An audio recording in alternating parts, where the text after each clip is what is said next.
Hello, Nightfarers! Let's talk about Duchess. Duchess is a hybrid character. She's both a frontliner and a support character. She's good with melee weapons, but also magic spells. And she can get some of the highest DPS in the game. She's also by far the quickest character. She gets the best dodge in the game, and that allows her to get in and out of situations very easily. She even reminds me of a certain fencer. So today we're gonna take a look at Duchess. We'll discuss her abilities, and I'll try my best to answer the question: what is the best way to play as her? Duchess's passive is Magnificent Poise. Instead of dodge rolling, Duchess gets an elegant Bloodborne style quickstep. And these quicksteps are not just better and quicker dodges, but they also consume much less stamina. So although Duchess herself gets a low endurance stat, she kind of makes up for it with this dodge. Now you can chain two of these together in quick succession before having to wait a little bit before you can chain two together again. The iframe windows feel very generous, but the modding tools aren't out yet, and I'm not a modder, so I can't really know how generous they are. But I can get close. Look how I dodged that attack. Did you catch that? Let's play it again. Okay, so this is an AoE attack that keeps damaging us in ticks. And if you look closely, you'll see that it's only damaging us before and after we chain the two dodges. This basically means that the time in which you are vulnerable between these two dodges is either very small or straight up non-existent. And the time between each two consecutive dodges is itself very small as well. What this means is that as long as you're spamming dodges as Duchess while paying just a little bit of attention to timing, you are... For example, this Dragon's Breath attack is by no means hard to dodge, but you need good timing to do it. But that's for other characters. As Duchess, we just spam the dodge button. Now, you'd think that we're done talking about this passive, but no, because it also changes your backsteps, that being the backward dodges that you do when you press the dodge button while you're not moving. They change to these quick stationary dodges, and this is where the skill ceiling skyrockets. Now, these dodges give you iframes, but there is much more of a cooldown between them. So you actually have to nail the timing with these. These dodges have you stand your ground, so in theory you should be able to retaliate faster. But in practice, they're not really worth it. They're still amazing for skill expression though. I guess one more thing about them is that they consume about half as much stamina as regular dodges. But then again, dodges consume very little stamina as Duchess anyway, so I don't see the point. Not yet at least. Next, let's talk about Duchess' skill, Restage. Restage is easily one of the most powerful skills in the game. It's so powerful that Duchess herself only joins the fray when she gets it back. It single-handedly elevates Duchess from being a lame, squishy character with no damage to being a DPS powerhouse. Every 12 seconds you're able to use it to reapply 50% of any damage done with the last 2 seconds or so, and this affects all enemies surrounding you. This is straight up broken if you use it correctly, like after your team deals a lot of damage in a short amount of time. Of course, the most disgusting skill combination with this is Arena's marking ability, where using this can easily be the difference between whether or not you detonate the mark. There's so much more to this ability though. Did you know that it remembers the type of damage dealt to that enemy? And not just that, it also remembers status buildup. So you're not just making your enemy lose more health, you're actually building up status effects faster with this. And well, I don't need to tell you how amazing that is. But well, it gets even better. See, in any FromSoft game, animations take precedence over everything else. Animation cancelling is not much of a thing in these games. So when you attack, you start an animation, and you have to commit to it. But that's not the case with Restage. See, Restage does get an animation, but it's only for show. In reality, you can use this ability whenever you want. Like, you can literally activate it while doing a repost, which is very cool in my opinion. Next, we have to talk about Duchess' ultimate, Finale. Finale makes you and any players near you invisible for some time. Enemies immediately stop locking onto you and will usually whiff any attacks that they were doing. Now, I've seen people dog on this ult, calling it one of the worst ones in the game. But well, in my experience, the versatility it offers makes it, well, I don't want to say one of the strongest ones, but it's at least very solid. The obvious use for it against Night Lords is to use it to revive your teammates. And well, other ultimates can just do this better. But Night Lords are not the entire game. They are only the last 5 or so minutes of a run, and there are so many uses for this for the rest of the game. For example, you can use it for crowd control. Sometimes you'll be facing so many enemies and you might need some room to breathe. And this gives your team a chance to focus on one enemy before moving on to another one. If you're facing smaller enemies that can be staggered by your attacks, then you can stun lock them and your stamina will not be drained at all, unless they start attacking you, because otherwise they technically don't see you yet. And when you finish them off, you can move on to the next enemy knowing that you have a full stamina bar. Another use case for this ult is to make an escape. There are many situations where you're running and random enemies or bosses might start harassing you, Maybe a boss will join your fight with another boss, or maybe while fighting a boss you start realizing that you have no chance of winning that fight. Maybe you're not powerful enough, or maybe the circle is closing. Sometimes these bosses or enemies are so relentless they just don't let you go. And in all of these situations, using your ult can be the difference between winning or losing your run. And while these aren't made up hypothetical situations, these all did happen to me multiple times in my many hours playing as Duchess. Now let's get to the most controversial part about Duchess. Her damage stats. Her stats are what makes her the most confusing character to play, at least when it comes to choosing her equipment. On the surface, it's very simple.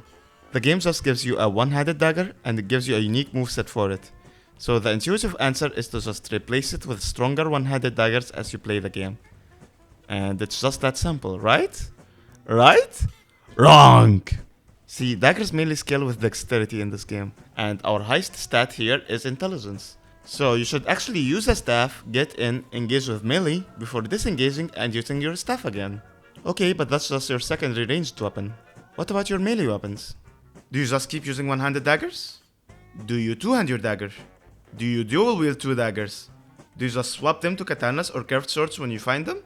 What about the fact that Dutch's relatively low dex scaling means that both Executor and Welder get better damage on that same weapon class that she's most proficient with? Why is it so confusing?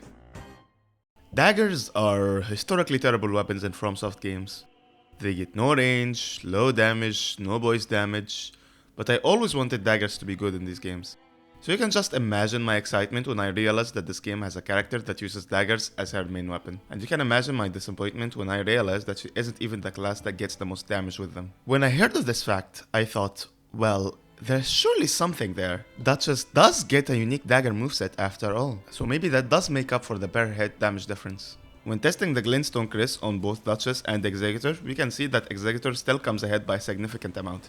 This is despite the fact that the Glintstone Chris actually gets some int scaling. This means that the difference is even more pronounced with other daggers. Well, you might say that, well, maybe she isn't the best with daggers, but I still like the rest of her kit and I want to use her. Still, daggers are the best weapon to use as her. Right? Right? This leads me to the question, why even use daggers? I mean, they're fast for sure. They also get disproportionately high repost damage. And well, in most games, daggers make up for the low damage with higher DPS. So, is that the case here too? Well, when comparing the Moonveil Katana and the Glintstone Crest, both being int dex weapons of the same rarity, it may seem at first that the Crest is just barely outperforming Moonveil. But this doesn't take into account the fact that Moonveil has bleed on it. When taking bleed into account, it does look like Moonveil is faster overall. And if you're after raw damage, the Wing of Hastel outperforms both of these weapons. But it's only a little bit better than Moonveil. So let's say that the status effect that the Moonveil gets makes up for that. Especially for the room it leaves for you to get perks associated with it. So what are we left with here? Well, clearly daggers just don't keep up in terms of DPS. The Restage ability could have been the great equalizer here, if not for the fact that Dutchess can just use it with any of these other weapons. So Restage can't save daggers. So, is it over? Well, my beloved little knives always fail to give us the authentic London experience.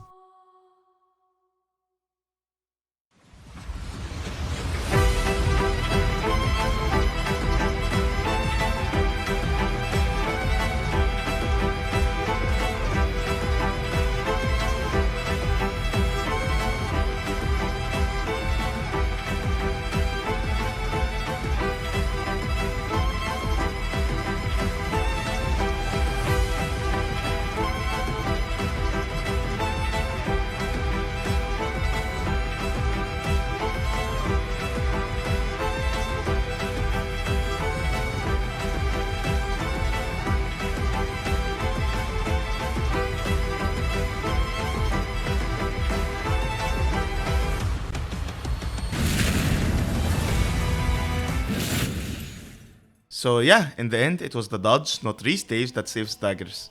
It doesn't matter that the other classes get more damage with daggers if their dodges are so slow that they can't use them much in the first place. It doesn't matter that other weapons deal more damage if their animations are so long that you can't dodge out of them early enough to keep engaging with your enemies. Does this mean that daggers are objectively better than other weapons when you use Dutchess? I don't fucking know. But it sure feels that way most of the time. Daggers finally have a niche, and that's all that I ever wanted. Oh, I'm not done, am I? Okay, let's talk about how to use daggers. In my opinion, it's best to power stance daggers, but still mostly use your one-handed dagger moveset. Let me explain. Your one-handed moveset will give you that agile playstyle that you want, but your power stance moveset will give you DPS that's more in line with bigger weapons, without you having to switch weapons around. I don't think it's currently viable to use the power stance moveset as your primary way of playing this character, because it's very slow to be honest. It's slower than it currently is in vanilla Elden Ring, because it was patched in that game to be faster, but it was downgraded here for some reason. Next, let's talk about what perks to use. Well, it's obvious. Use everything that has to do with successive attacks. The Winged Sword Insignia, the Rotten Winged Sword Insignia, Melisandre's Prosthesis, and the Thorny Crack Tier can all be a godsend for your run if you find any of them, let alone more than one. Now, if you get that perk that increases your damage negation with consecutive attacks, you become so much harder to kill. The next best thing is to get the ones that give you stamina with consecutive hits. These will make your life much easier. You can also go for the ones that recover HP or FP, though I don't find them to be as useful as the other ones. Any magic buffs can also be good if you're using a staff, obviously. Finally, let's talk about relics, and the build that I personally use with Dutchess. There is one character specific relic that triggers a restage on the final hit of your dagger combo. As you might expect though, it's a weaker version. It only applies like 35% of the damage dealt, and you can stack it with a regular restage. Now, I know some people that swear by this relic effect, but in my experience, I don't let that final attack nearly enough for this to be viable, unfortunately. Next, we have another character-specific ability that makes you harder to see and silences your footsteps when you backstab someone. Now, this is just bad. It's too situational, it doesn't last long at all, and it doesn't even give you full invisibility. As you can see, these enemies still see me and they still attack me. Yeah, you should never use this. Another relic ability ups your damage if you defeat an enemy during your ult. Now this is an abomination. It shouldn't exist. You should never use it. Wait, no. Let's give it a chance. Someone programmed that in. It must have something going for it, right? How does it actually work? Well, killing an enemy during your ultimate will give you a 15% damage bonus for 20 seconds. You can stack this multiple times for around 50% more damage when you kill 3 enemies. And you probably don't have enough time to kill more than that anyway. To be honest, it's not the worst buff in the world if you don't have anything else, but yeah, it just doesn't compete with other relic effects. If it was up to me, I'd just give you the 50% damage buff for as long as you're invisible. That actually makes some sense in my opinion. Now, as I usually do, I try to be clever and test whether this works with other invisibility effects. But no, it's just the ultimate. FromSoft actually coded this correctly this time, unfortunately. Finally, we have a relic effect that increases your damage with Restage. It basically increases it from 50% to 60%. So it's very simple and it's always useful. Now let's discuss the actual build that I'm using. First, we have the Caligo Remembrance Relic. This gives you Chilling Mist as your starting weapon art, and it also makes us go invisible when we inflict Frostbite. Now Frostbite is amazing. It makes enemies take more damage from all sources, and invisibility is also pretty good, because it basically makes enemies focus on someone else other than you, while you disengage or attack them from behind. Next we have an effect that gives us Bleed on our starting weapon.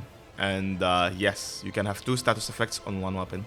And the way to do it is like we're doing it here, by having a relic that gives us a weapon art that adds that status effect, while having another relic that gives us another status effect natively on the weapon. Now, Arcane makes status effects proc faster. And does Duchess have a good arcane stat? No, she's tied for the lowest arcane stat actually. But that doesn't matter, because we reapply the status effect hits with Restage. Doing this makes Dutchess seriously give Executor a run for his money. I mean, look at this, it's the same setup on both characters, but Dutchess is able to keep up with Executor because of her Restage ability. Now for the final relic, you have a choice. At first, I intended to use the one that gives you Restage on the final combo attack, as this would synergize with our ability to turn invisible when we proc Frostbite, because then the enemies don't see you and you can more easily land that final hit of your combo. But I just found a relic that gives you more damage on Restage to be more useful more often. But that's my playstyle and preference. You should experiment and see which one you like more. That was my guide on using Dutchess. I made one for Iron Eye, so you might want to check that out next. Or subscribe, because I might just make more guides for more characters. See you later! Bye bye!